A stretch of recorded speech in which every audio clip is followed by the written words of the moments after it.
धन्यवाद अध्यक्ष जी। ओके। अध्यक्ष जी, मैं अपनी बात को शुरू करने से पहले, क्योंकि राजकुमार भी इस बात को कह रहे थे, ये 2 अप्रैल का दिन विशेष है सर। मैं जेल में था सहारनपुर, 2 अप्रैल 2018 को आंदोलन हुआ, 13 नौजवानों ने शहीदगी दी सर। मैं उनको नमन करता हूं सर। और आज फिर 2 अप्रैल है, एक और शहीदगी की तैयारी लग रही। तो मैं उन क्रांतिकारियों को भी आज याद करता हूं जिन्होंने, मुस्लिम क्रांतिकारी जिन्होंने देश की आजादी में योगदान दिया। सर, अंदाजे जमाना कहता है कि मौजे हवा रुख बदलेंगी, अंगारों से गुलशन फूटेगा, शबनम से सरारे निकलेंगी। वक्फ संशोधन विधेयक 2024 संवैधानिक मूल्य एवं सांप्रदायिक सौहार्द के लिए गंभीर खतरा है। वक्फ संशोधन विधेयक 2024 संवैधानिक अधिकारों, विधिक सिद्धांतों और धार्मिक स्वतंत्रता पर गंभीर आघात है। विधेयक वक्फ प्रबंधन को कुशल और प्रभावी बनाने का दावा करता है, लेकिन इसके 44 संशोधन इन वादों को पूरा करने में असफल है। हमारा मानना है कि इस संशोधन से स्पष्टता, साक्ष्य और मूल कारण विश्लेषण का अभाव होगा। पूर्व संशोधनों का मूल्यांकन नहीं होगा, हितधारकों से परामर्श की पारदर्शिता नहीं होगी, मौलिक अधिकार का उल्लंघन होगा। Article 13, article 14, article 25, article 26, article 50, article 300 सर्वोच्च न्यायालय के निर्णय, स्थापित कानून और इस्लामी सिद्धांत और संविधान की भावना का उल्लंघन होगा।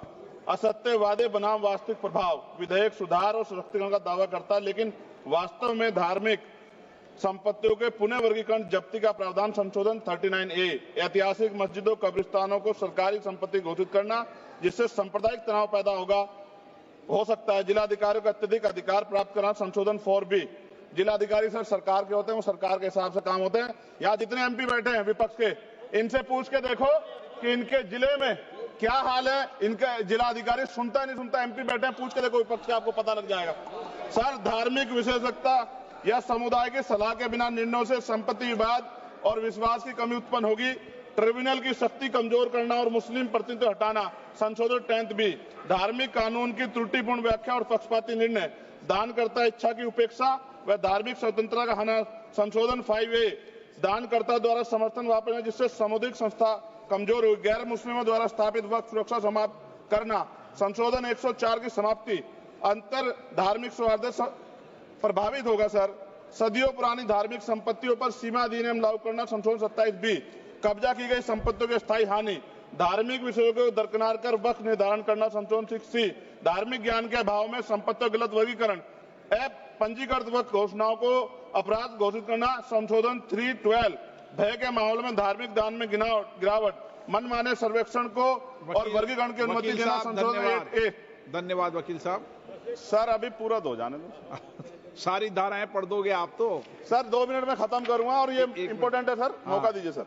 बिना जवाबदेही के बड़े पैमाने पर वक्फ संपत्तियों का पुनः वर्गीकरण, प्रशासनिक भ्रम और प्रभावशीलता को नुकसान पहुंचाना, संशोधन 12D। कानूनी विवाद और कुप्रबंधन को वक्फ बोर्डों की विश्वसनीयता का नुकसान, स्पष्ट आधारों पर राज्य द्वारा वक्फ बोर्ड को भंग करने का अधिकार, संशोधन 3C। राज्य के व्यापक विरोध प्रदर्शन धार्मिक लक्ष्य का लक्ष्य, सार्वजनिक हित के नाम पर वक्फ प्रशासन पर पूर्ण नियंत्रण, संशोधन 37C2। व्यापक स्तर पर अशांति विरोध प्रदर्शन, कानून व्यवस्था की गंभीर स्थिति।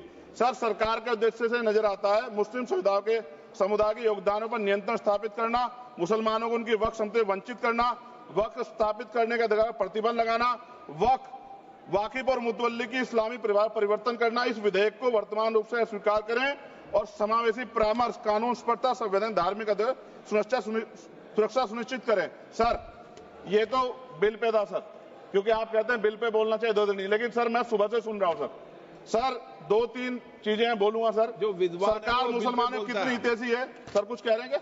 जो विद्वान होता है वो बिल पे बोलता है सर। बस खत्म कर रहा हूं। सरकार कितनी हितैषी है सर? केंद्रीय मंत्रिमंडल में एक भी मुस्लिम मंत्री नहीं है। सच तो यह है कि अभी ईद पे नमाज पढ़ने के लिए भी नए नियम बनाए गए और जो नमाज पढ़ रहे थे उनके पीछे पुलिस कर्मचारी लाठी लेकर खड़ा था, मैंने खुद देखा सर। अगर सरकार इतनी देर सच्चर कमेटी की रिपोर्ट पर चर्चा कराएगी, बिल्किस बानो के आरोपियों का जेल से बाहर आने के बाद स्वागत किया गया सर। मुसलमानों की जमीन की बात है, SC/ST की जो जमीन है वो छीनी जा रही है सर। कानून से ऊपर उठकर मुसलमानों घरों पर बुलडोजर चलाए गए, सबने देखा। सुरक्षा की बात करते हैं, लिंचिंग की गई, मुसलमान मारे गए सर। कावड़ यात्रा में गरीबों के ठेलों पे सुप्रीम कोर्ट ने ऑर्डर किया कि नाम मत लिखवाओ, देश को मत तोड़ो। अंत में सर बात निकली है तो दूर तक जाएगी। पार्टी सरकार के नेता यात्रा निकाल के कहते हैं मुसलमानों को भगाओ, और कई एक मुस्लिम एमपी पिछली बार सर उनको क्या क्या शब्द निकाले, कोई निंदा नहीं हुई सर, और उसका प्रमोशन हुआ। और कभी आपके नेता कहते हैं सरकार गोली मारो, और आप हिंदू राष्ट्र की बात करते हैं सर। मेरा यह कहना है सर, मैं इसका पुरजोर विरोध करता हूं और अपनी एक शायरी के साथ खत्म करूंगा। तो बहुत सुनी मैंने आज दोनों तरफ, जब तक ना बदले जालिम हुकूमत का मिजाज, एहतजाज एहतजाज एहतजाज, और ये तब तक रहेगा जब तक सर अपनी सरकार सोच नहीं होती। धन्यवाद सर।